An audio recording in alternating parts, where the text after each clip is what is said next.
It's summertime in the Korean peninsula, but it's not just the mercury which is rising. Tensions between the two Koreas are at an all-time high. And adding fuel to the fire is the United States. Washington and Seoul have kicked off the largest ever war games in the region. The drills come amid heightened tensions with North Korea. This year, the US has vowed to intensify military drills and has called it a tit-for-tat to Kim Jong-un's provocations. But Pyongyang is not happy. North Korea's leader, Kim Jong-un, says that he will punish the US for its provocations, and South Korea too will have to bear the responsibility.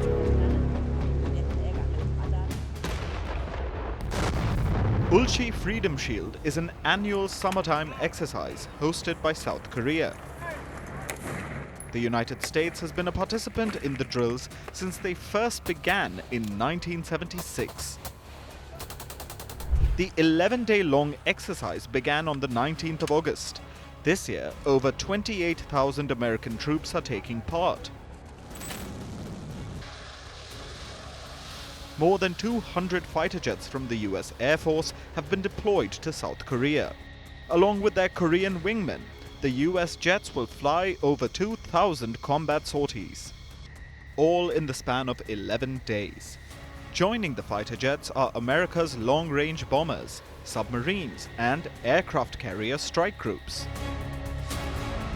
The objective of Ulchi Freedom Shield is to prepare for a hybrid war against North Korea.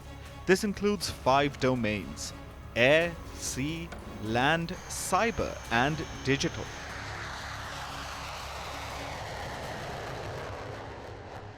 The Ulchi Freedom Shield exercise has begun.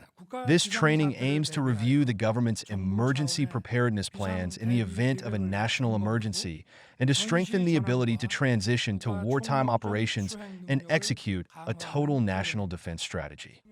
This exercise will focus on mastering integrated procedures to respond to various crisis scenarios, including North Korea's gray zone tactics, such as the spread of disinformation, fake news, and cyber attacks, complex military provocations, and attacks on critical national infrastructure. At Ulchi Freedom Shield, South Korean and American troops have practiced realistic simulations of a possible multi-domain war against North Korea. This UFS exercise will reflect realistic threats across all domains, such as the Democratic People's Republic of Korea's increasing missile threats, GPS jamming, cyber attacks, and lessons learned from recent armed conflicts.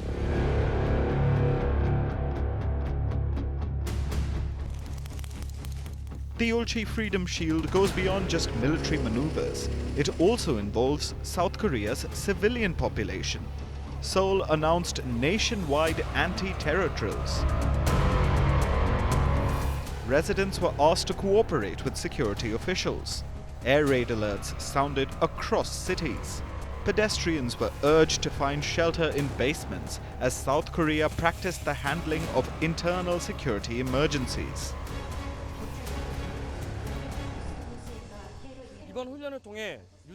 This training has enabled us to improve our ability to conduct integrated operations in multi-use facilities with a large floating population. We will continue to strengthen our integrated defense capabilities based on a system of close cooperation between citizens, the government, the military, and the police and fire departments to complete operations on the spot in case of emergency.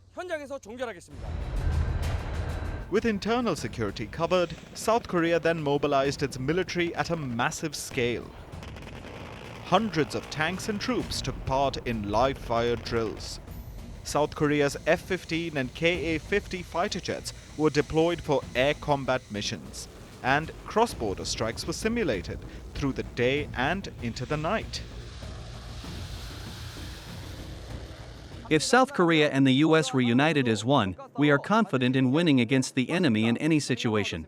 It's important because, we're here in the Korean Peninsula. It's important that we know how to work with our ROC counterparts. If something ever serious happened, that we can work well together and respond to that threat. For the last 5 decades, Ulchi Freedom Shield has been about South Korea and the United States. Except this year, another country made inroads, because the US has begun inviting its European friends. Germany, a key NATO ally, has become involved in South Korea for the first time. In the event of a war, Germany has promised to defend South Korea, and Washington is happy to see some friendly backup in the peninsula. Today's accession is a clear sign of our lasting efforts to ensure the stability and security in this region. Today, we are taking our commitment to a more permanent level. The addition of Germany diversifies the perspectives and resources available to the United Nations Command and enhances our collective expertise and capabilities. Germany says that its participation in South Korea is not a provocation, but a call for an international, rules-based order. There's no reason to feel provoked by this decision. We are just standing with our commitment for the rules-based international order, nothing more and nothing less. Seoul has welcomed America's friends. This comes as North Korea continues to grow closer to Russia, leaving South Korea worried about a major escalation if hostilities ever break out. South Korea's defense minister says that Seoul has tried to rely on the United States, and there is no longer an option of developing nuclear deterrence independently. OU will face a huge crack in the U.S. alliance. Secondly, we will have to withdraw from the Nuclear Non-Proliferation Treaty. If we withdraw from the NPT, it would bring various penalties. Although there is a 60-day grace period, it will trigger an immediate shock in our financial market as well as the international one, as they are closely tied to each other. Therefore, the easiest, most effective, and peaceful way to deter North Korea's nuclear threat is to strengthen our extended deterrence.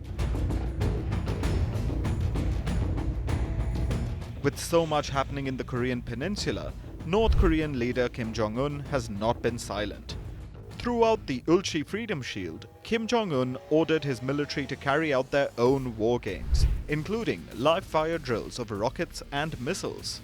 Kim Jong-un also unveiled his country's first kamikaze drones, which looked eerily similar to Russia's Lancet drones. And South Korea believes that they were Putin's gifts to Kim Jong-un. We understand that some drones were given in an exchange between North Korea and Russia in the past. We need to analyze various measures to see if those have improved performance. South Korea also says that Putin and Kim Jong-un are collaborating to change the status quo in the Korean peninsula. Even in Northeast Asia, there are forces who are openly seeking to change the status quo by force, and we are at the forefront, directly affected. South Korea is the most direct target of these subtle changes in the situation. In the last 3 months, Kim Jong-un has deployed more troops, tanks and ballistic missiles on the border with South Korea than ever before. His interactions with Putin have also grown exponentially. At the same time, the United States continues to deploy more troops and fighter jets to South Korea since the Korean War in 1950. It looks like neither side across the 38th parallel is willing to back down.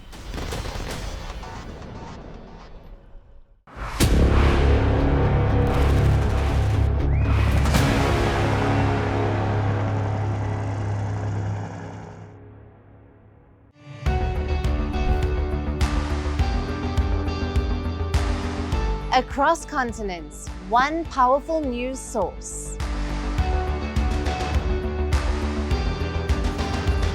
Bringing you diverse perspectives on the issues that matter.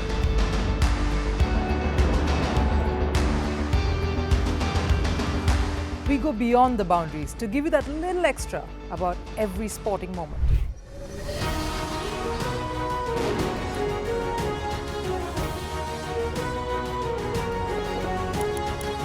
So thank you for making Firstpost 5 million strong. We're counting on your support, and you can trust us to bring you the news unfiltered and unvarnished.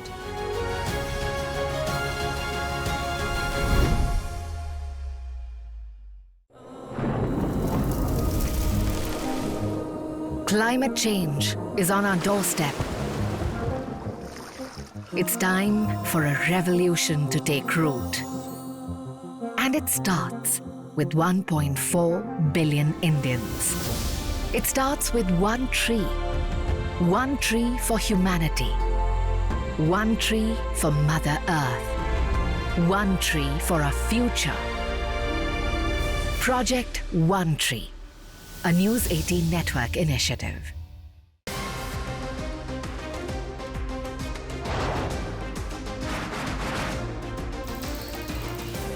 On this today, the T20 World Cup bandwagon has moved across to the West Indies